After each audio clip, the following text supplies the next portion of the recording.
marido de ter autoridade sobre sua esposa. Hoje nós vamos falar sobre dois temas básicos, né?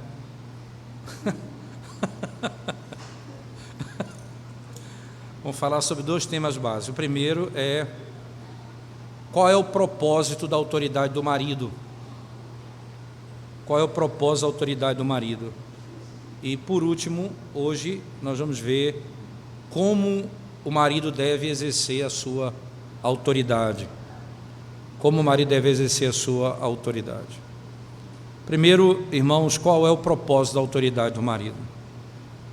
Né?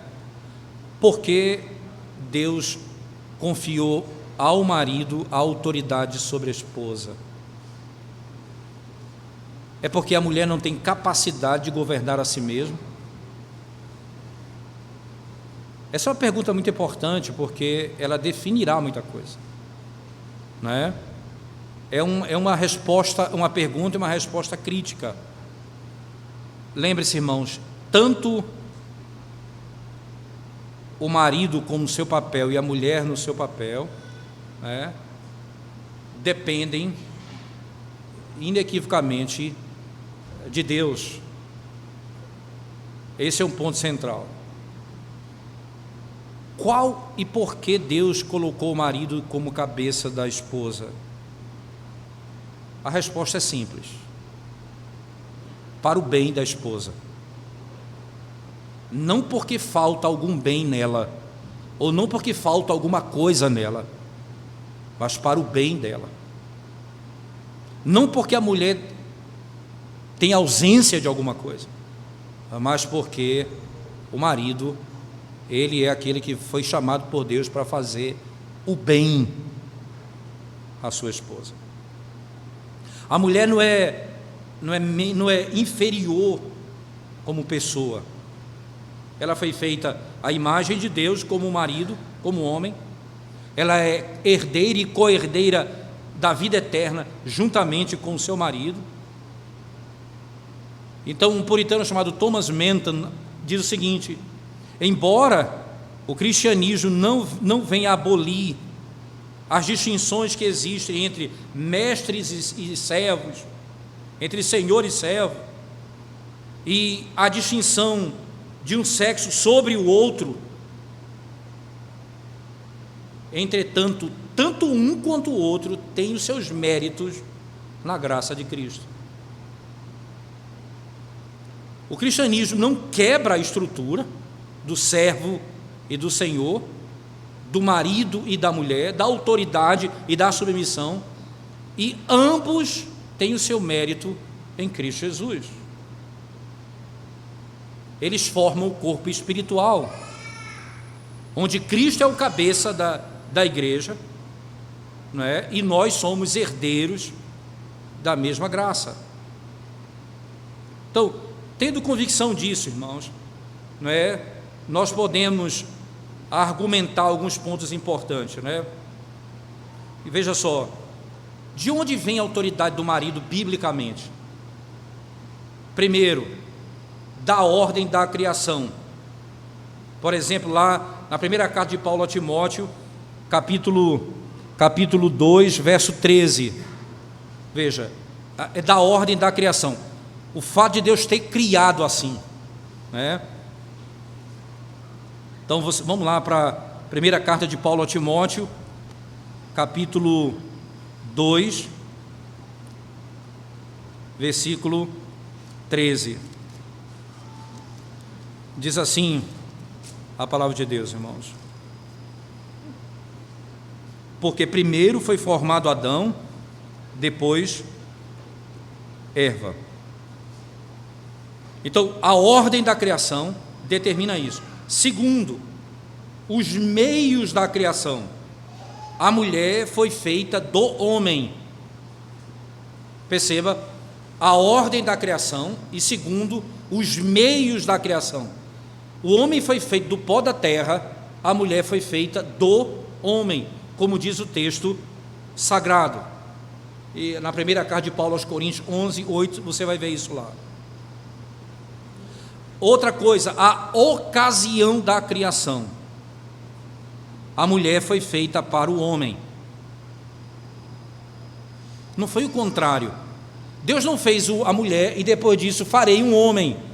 Ele fez o homem e disse: far-lhe-ei uma auxiliadora que ele seja idônea.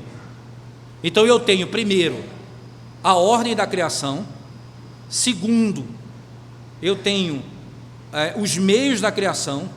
E terceiro, eu tenho a ocasião da criação. Mas não para aí. Tenho também o engano de Eva na queda, quando ela agiu de modo independente, tanto do seu marido quanto do seu Deus. No mesmo texto de Timóteo, no capítulo 2, verso 14, no 1 Timóteo 2, 14, Paulo diz assim: Adão não foi iludido, mas a mulher, sendo enganada, caiu em transgressão. Caiu em transgressão.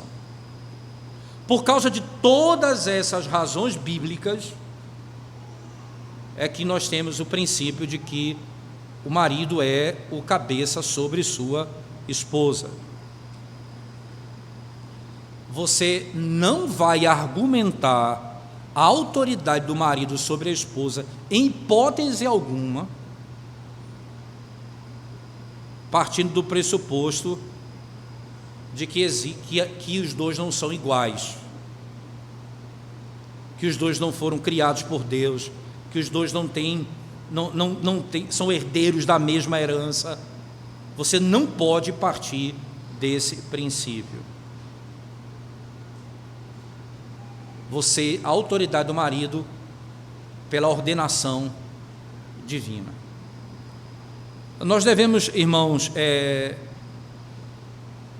nós devemos fugir da rebeldia e da rebelião. E lembre-se, quando uma mulher ou quando o movimento feminista se coloca defendendo a causa, não é, a mulher ela ter a sua própria autoridade, como, veja, ela é casada, então você tem casamentos hoje onde a esposa, ela vive uma vida não submissa ao marido. Então, cada um tem a sua própria vida, cada um vive a vida que quer. Isso não tem base na Escritura, em hipótese alguma. Basta para o crente ouvir isso. Agradou a Deus, estabeleceu o marido como cabeça da sua esposa. Basta isso para o crente. Agradou a Deus, estabeleceu o marido como cabeça da sua esposa. Se agrada a Deus o fato do marido governar a sua esposa, tendo autoridade sobre ela, interessante, o marido jamais deve ou imaginar governar a sua casa, se não for debaixo da vontade de Deus, segundo aquilo que Ele estabeleceu. Se foi Ele quem determinou, e eu faço em obediência a Ele, eu faço conforme a palavra dele.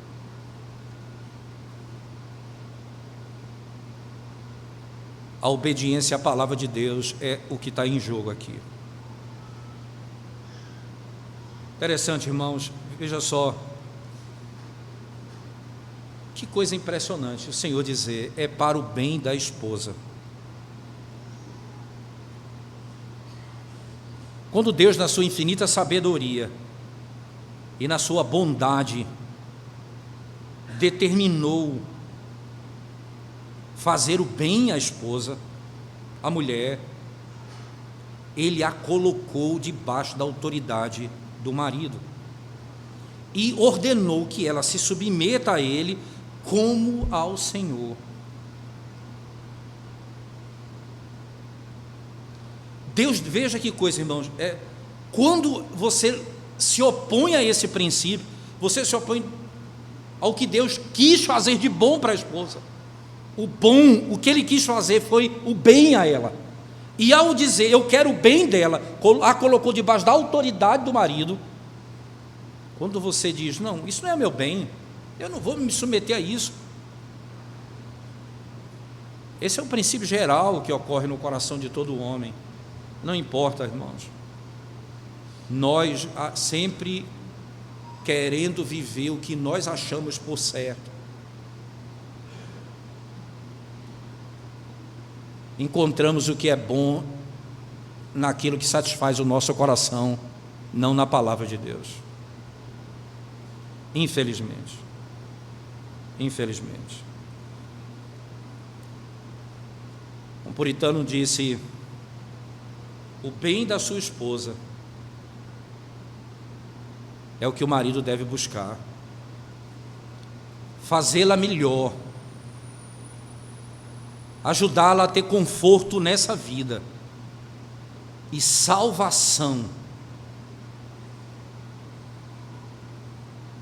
Que coisa interessante. Se Deus olha para a esposa e diz, eu quero redimi-la, Ele diz, e eu quero o seu bem, eu lhe darei um marido. Esse marido precisa fazer o que Deus determinou, a salvação dela, o bem dela. De acordo com o que está em Efésios capítulo 5, 25 a 29. É engraçado isso. A autoridade, ela está presa ao amor. Marido, ame a sua esposa. E a mulher seja submissa ao seu marido.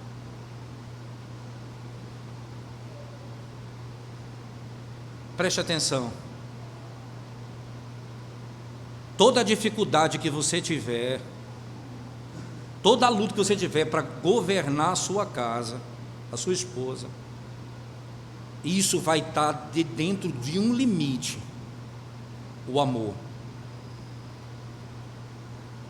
Deus não disse para o marido, governe a sua mulher. Ele disse, ame a sua esposa. Ele disse para a esposa, seja submissa ao seu marido. A ordem para o marido é amar a esposa. Por isso, então, a autoridade dele dentro do limite do amor. Paulo está colocando um freio na autoridade do marido, com a dose do amor.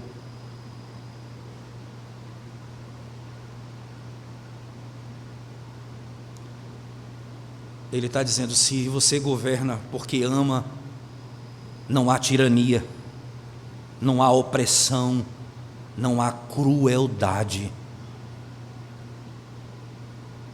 É só o governo de quem ama que livra o que é governado da tirania e da opressão.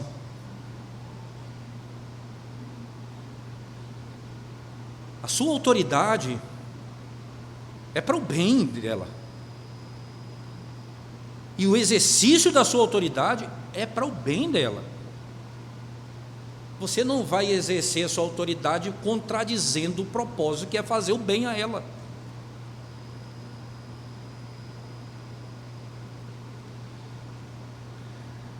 Interessante, irmãos, o poder e a autoridade confiada ao marido, diz Thomas Manton, é uma grande servidão. O poder e a autoridade confiados ao marido, diz Thomas Manton, é uma grande servidão, porque ele está atrelado a uma única coisa: o bem da sua esposa. O bem da sua esposa. Então, quando nós pensamos, o propósito da autoridade do marido é o bem da esposa, certo? Esse é o propósito da autoridade. Agora vamos para o segundo ponto, né? Como o marido deve exercer a sua autoridade? Como deve ele exercer a sua autoridade, né? Alguma coisa nos chama a atenção, irmãos, é que o marido ele deve exercer a autoridade para com sua esposa, dirigindo ou comandando. Dirigindo ou comandando. Existem três coisas no que diz respeito à autoridade do marido, irmãos, que deve dirigir sua esposa. Primeiro, o marido deve aprender a dirigir, a conduzir sua esposa, não como um chefe ou não como um comandante absoluto sobre ela, mas como quem se coloca debaixo do poder de Deus. E é interessante, veja só. E essa é a lógica dele. Eu aprendo a dirigir, a conduzir minha esposa, não como chefe, nem um comandante absoluto, mas como quem está debaixo do poder de Deus. O que é que o marido não pode proibir? O que é que ele não pode ordenar para a sua esposa? Se o marido ele ordena a sua esposa a mentir, com o objetivo de proteger o seu ganho monetário, ou mesmo fazer a mulher participar de uma fraude, ou mesmo quebrar o dia do Senhor,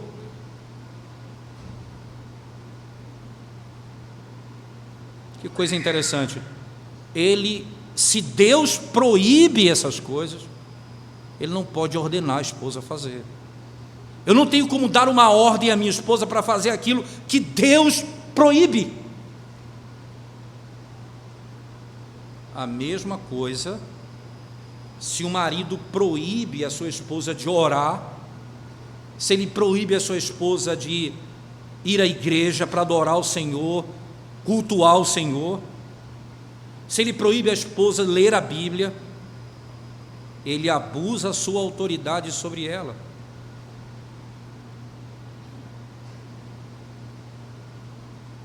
Toda a tua vontade, marido, ordenada à tua esposa, tem que estar de acordo com a vontade do Deus que te deu, com uma autoridade sobre ela para o bem dela. Tem que ser segundo a lei de Deus, não segundo o teu próprio entendimento. Tem que ser segundo a própria palavra de Deus. Segundo, o marido deve exercer sua autoridade com sabedoria do alto. É importante isso, irmãos. Interessante que você deve exercer sabedoria estando familiarizado com o temperamento e com a constituição da tua esposa. Se a esposa ela facilmente é provocada e rapidamente ela está irada, faça tudo o que tiver ao seu alcance para não provocá-la. Governe com sabedoria, com distinção. Se a esposa facilmente ela se sente desanimada, desencorajada, cansada por causa das atividades da semana, por causa do que ela faz com os filhos, que ela cuida da casa, seria sábio para o marido, irmãos, fazer tudo o que estiver ao seu alcance para aliviar a esposa no final de semana de mais afazeres. Exercite sua autoridade com sabedoria.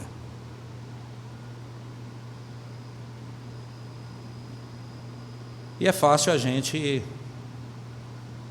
sabendo da fraqueza da esposa, provocá-la ao pecado. É só cutucar onde você sabe que vai cutucar e o negócio vai ficar feio. O pecado está de todo lado, mas quem governa precisa saber onde deve e quando deve falar determinadas coisas.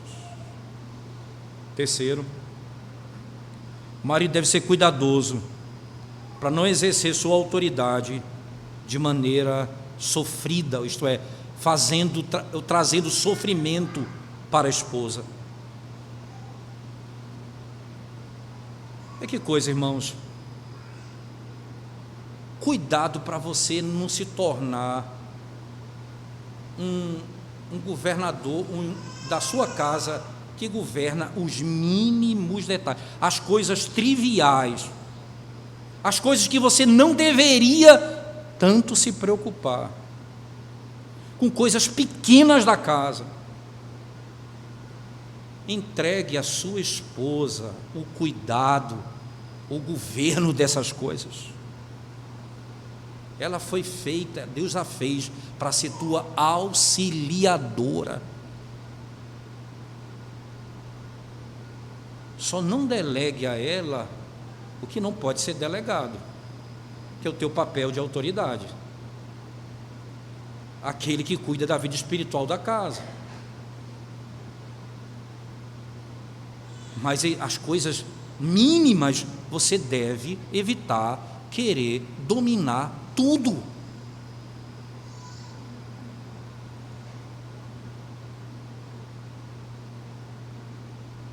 Interessante, quando você diz assim, ela é minha auxiliadora, é interessante, mas porque até as coisas da casa, elas são feitas com esse espírito. Ela não vai fazer nada para desrespeitar a autoridade do marido, mas ela vai exercer aquilo que foi dado pelo marido a ela da melhor forma possível, e ela tem competências para isso.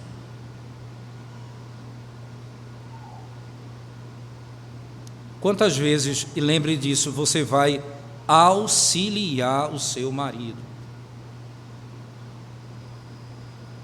Outra coisa, irmãos, não ordene coisas que são irracionais ou ridículas. Ordene as coisas que são lógicas, sensatas. A mulher deseja submeter-se ao seu marido em cada coisa, como ao Senhor, porque ela está em obediência ao Senhor. E ela está disposta a fazer o que for para agradar ao seu marido, se for para agradar ao seu Deus.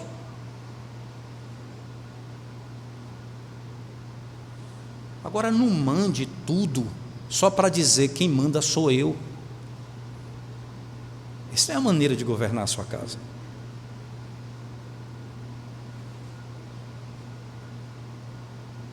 A mulher vai fazer o que deve ser feito por uma única razão: é que eu me submeto ao meu Senhor. Não faça ela se submeter a você só para provar que você é o cabeça. Não vai funcionar.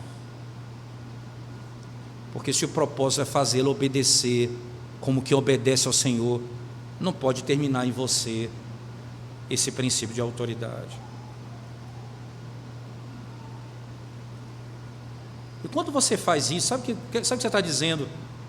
Eu não estou nem preocupado em conquistar o coração da minha esposa. Eu quero governar o corpo, mas não a alma. É como se Deus dissesse: eu quero a tua obediência externa, não o teu coração. O marido deve buscar alcançar o coração da sua esposa, para que ela obedeça segundo a palavra ao Senhor. Duas palavras de cuidado, de aviso, de alerta precisam ser dadas, irmãos, nesse contexto. Veja, mandar, ordenar é parte do governo do marido. não é? Mas cuidado para não usar isso muito. Um puritano disse assim: essa é uma vestimenta que vem nas minhas costas e facilmente ela se desgasta e se perde. Por isso, use com moderação. Você pode acabar a sua autoridade se tudo o que você faz é dar ordem.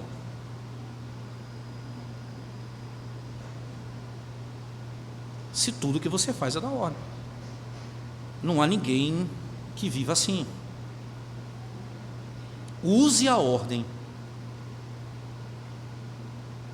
de modo apropriado, no tempo determinado. Cuidado. Esse é o primeiro aspecto que eu queria, não é, analisar. Segunda coisa, irmãos, é que o marido deve evitar toda severidade nos seus mandamentos para aqueles que estão debaixo do seu governo. Você deve fazer isso de modo manso e gentil. Não faça a sua esposa obedecer com amargura nos lábios.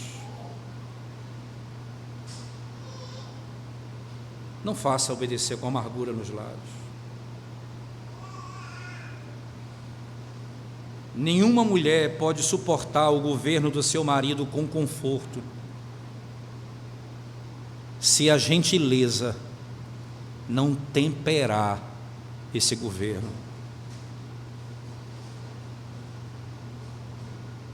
Interessante, e na segunda carta de Paulo a Timóteo, olha, o pastor é ordenado fazer isso com as ovelhas. Imagina o marido com a esposa.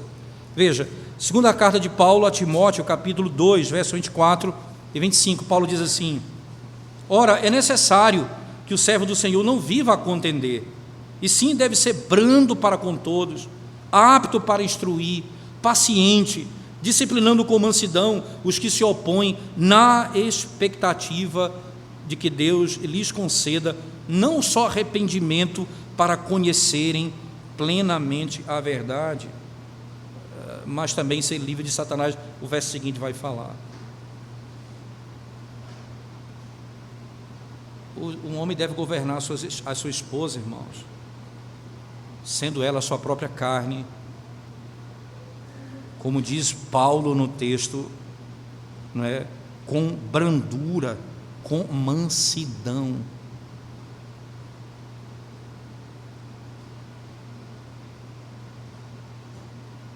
Se nós somos ordenados a sermos gentis com todos os homens, imagina com a sua esposa.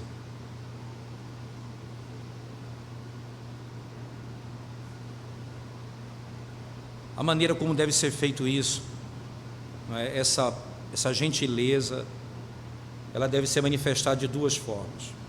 Primeiro, não estenda o uso da autoridade, da sua autoridade no sentido de dar ordem. Não estenda para mínimos detalhes, ou não vá muito longe com isso. Interessante porque seja cuidadoso em gratificá-la, de louvá-la, de dizer a ela o bem que ela tem feito, de mostrar a ela quando, em obediência ao Senhor, ela faz de coração, como ela é honrada e digna, dentre tantas outras coisas. Quanto mais, irmãos, quanto mais o marido faz isso, mais a esposa se submete em amor. Cuidado para não tratar de mínimos detalhes, para que você não se torne aquele cara chato que qualquer coisinha você dá uma ordem.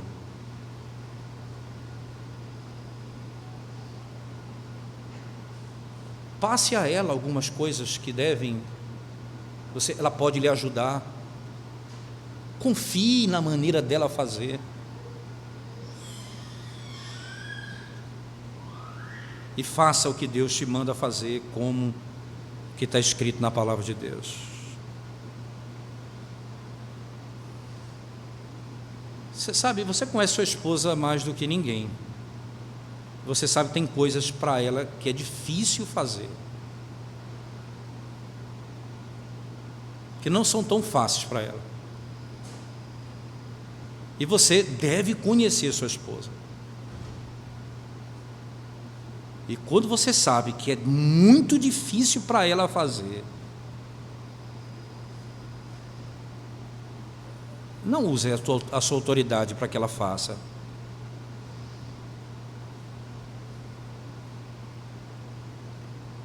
Cuidado com isso.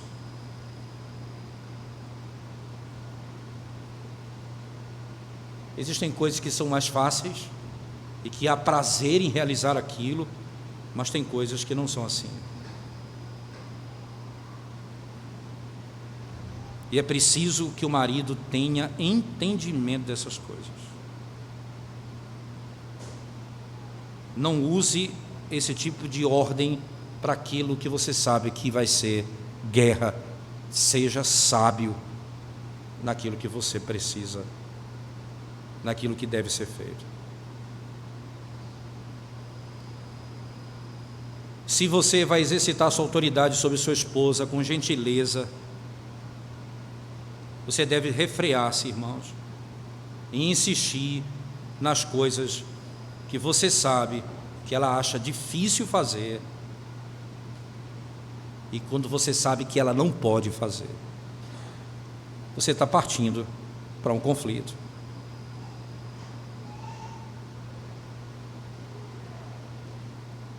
Que coisa importante, que coisa, é muita autoridade, mas não é para você exercer sua autoridade, é para exercer a autoridade de Deus na sua casa, como quem Deus escolheu para exercer.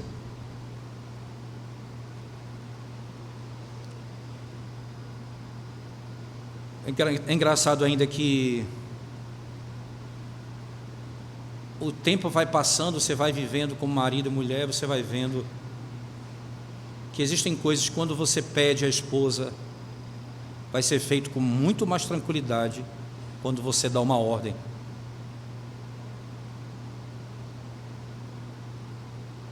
Coisas que você apenas diz a ela, que você acha que poderia ser, e ela vai fazer com muito mais alegria que quando você simplesmente dá uma ordem. Amorosamente ele precisa fazer. Irmãos, você imagina, a mesma coisa que você deseja vai ser feito, porque a mulher não vai sentir o peso sobre os seus ombros, mas ela vai ser alcançada no coração, porque gentilmente, respeitosamente, o propósito não é a obediência naquilo, não é porque você simplesmente vai dizer com a dureza das palavras que você quer usar, que você vai conquistá-la, em hipótese alguma.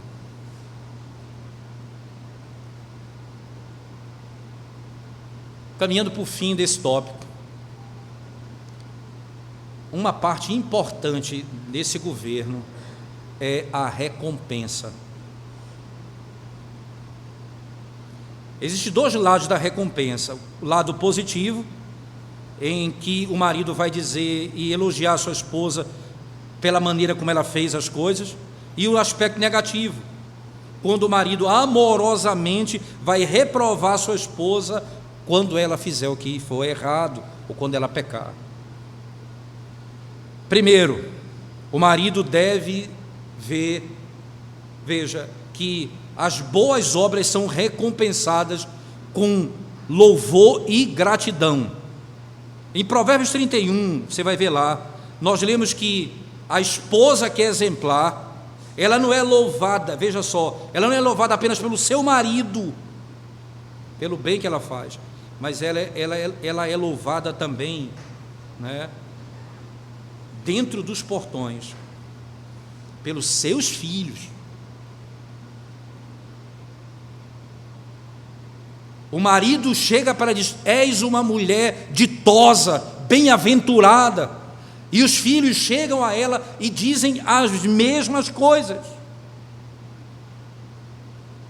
É claro que a glória da obra é dada a Deus, aquele que opera nela para fazer a vontade dele, segundo a vontade dele.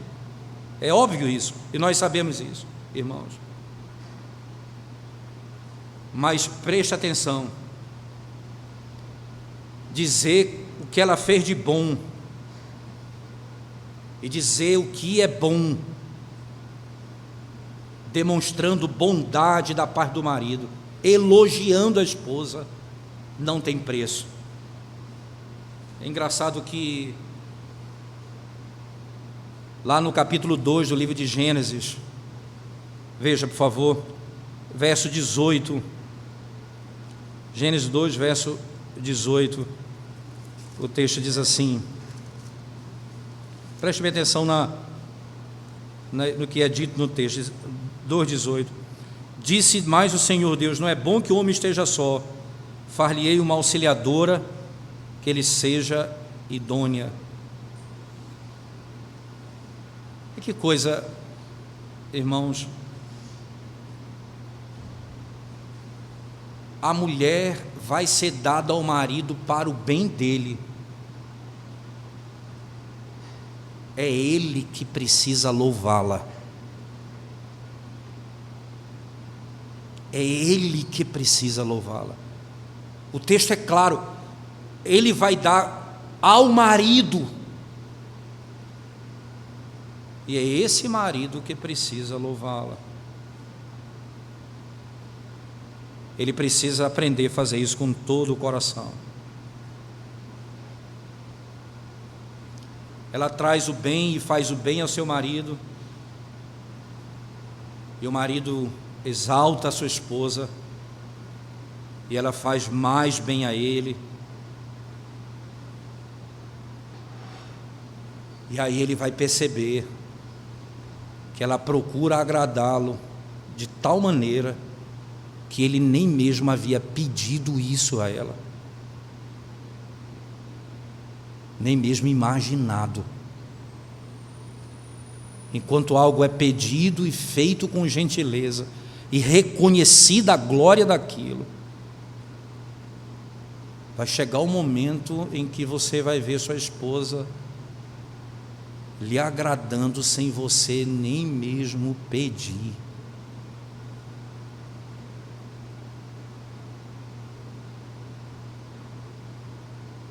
Sem você falar.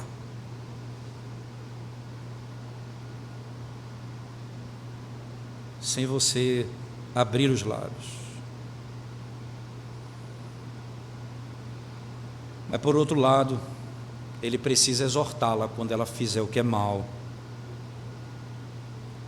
Amorosamente a esposa precisa ser reprovada quando ela fizer o que for errado. Interessante, irmãos, parece que porque eu amo tanto a minha esposa, que o mal que ela faz não vai ser visto, ou o pecado que ela cometeu não vai ser tratado. Não é plausível imaginar que você ame tanto alguém que vai deixá-lo no pecado.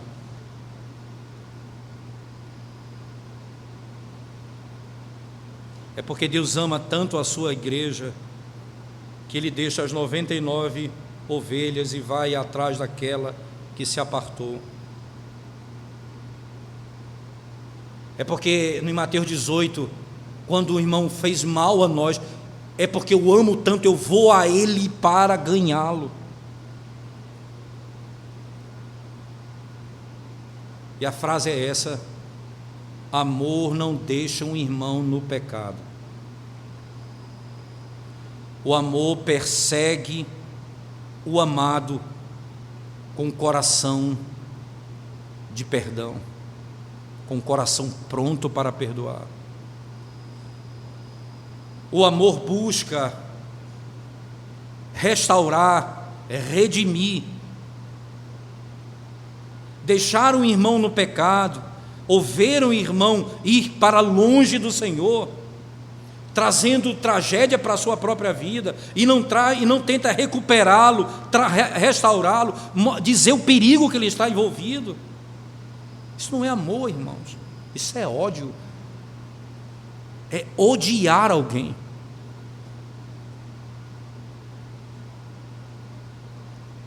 De João, nós sabemos que passamos da morte para a vida, porque nós amamos os irmãos.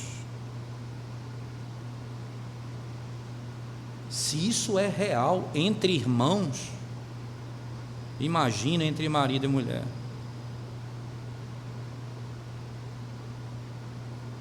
Por que os puritanos tinham tanto cuidado, irmãos?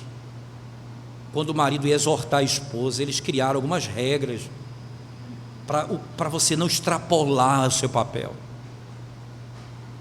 Primeiro, o marido não deve reprovar a sua esposa onde não há falta, onde não há erro. E lembre-se, o erro, irmãos, que o indivíduo que gosta de dar ordem nesses termos, ele vai até reprovar quando não há erro. Quando ele acha, ele entende dessa maneira, não há verdade naquilo. Cuidado, não reprove ninguém onde não há falta, onde não há erro. Segundo, não reprove sua esposa naquilo que ela já foi restaurada. Não jogue na cara dela aquilo que já foi tratado, aquilo que ela já pediu perdão, que ela já falou. Não volte isso, não traga isso à tona. Não reprove por aquilo que já foi resolvido. Passou. Terceiro, você precisa medir a reprovação pela ofensa. Não meça a reprovação pelo seu espírito no momento, ou pelo seu humor no momento, a sua ira. Não faça isso, porque senão você vai esquecer do propósito da reprovação.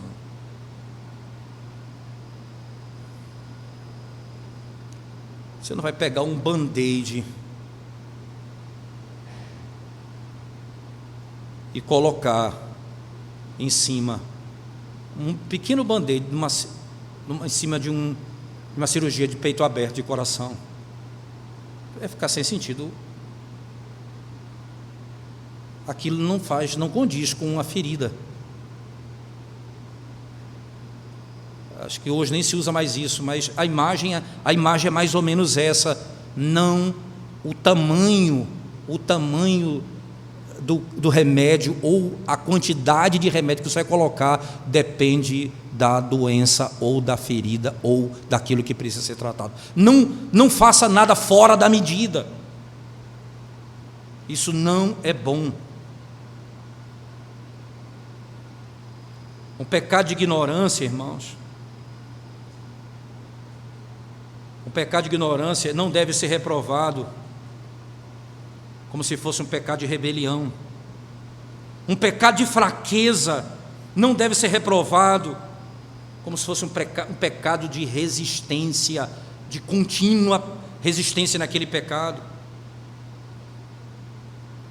Às vezes um pecado deve até você passar por cima dele em silêncio. E nem um pecado de arrogância deve ser ignorado como se fosse uma mera fraqueza. Você precisa tratar de acordo com a necessidade ali posto.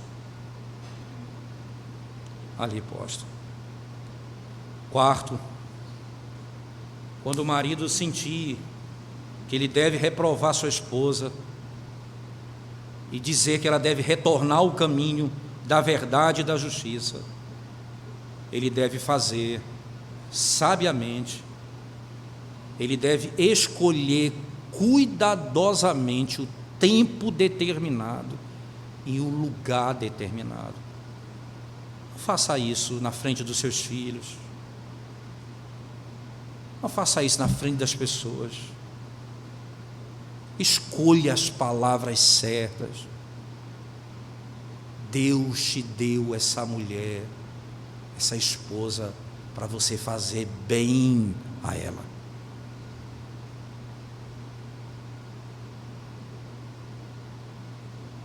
Porque Deus vai fazer o bem a ela, e Ele te deu para esse fim a ela.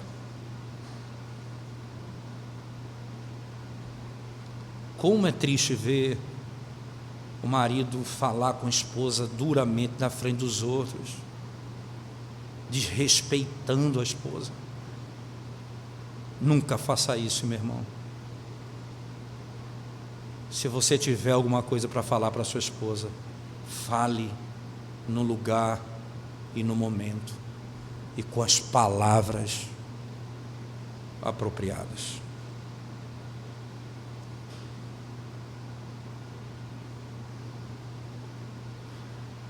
Para que essa calma seja manifestada, antes de falar, livre-se da ira, das emoções que revelam como o seu coração é iracundo. E antes de se livrar disso, não fale, não abre a boca. Livre disso, fale, abre a boca.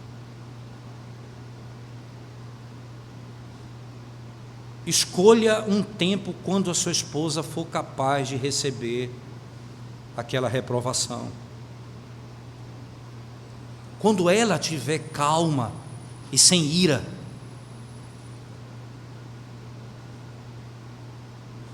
não jogue lenha na fogueira, em hipótese alguma. Não jogue lenha na fogueira. Assim, nós somos chamados para exercer autoridade sobre a nossa esposa. Foi assim que o Senhor nos escolheu para esse fim. Nós vamos orar, irmãos, e logo após eu vou abrir aí uns 5 minutos, se tiver alguma pergunta, uma dúvida, os irmãos podem fazer. Vamos orar. Obrigado, Senhor, pelo privilégio de podermos estudar a Tua Palavra e sermos desafiados, ó Deus, a andarmos de acordo com a Tua vontade em todas as áreas da nossa vida. Como marido, ensina-nos a amar a nossa esposa e exercer a autoridade em amor, a maneira como nós ouvimos e aprendemos hoje, para a glória do Teu nome. É o que nós te pedimos, ó Deus, em nome de Jesus. Amém.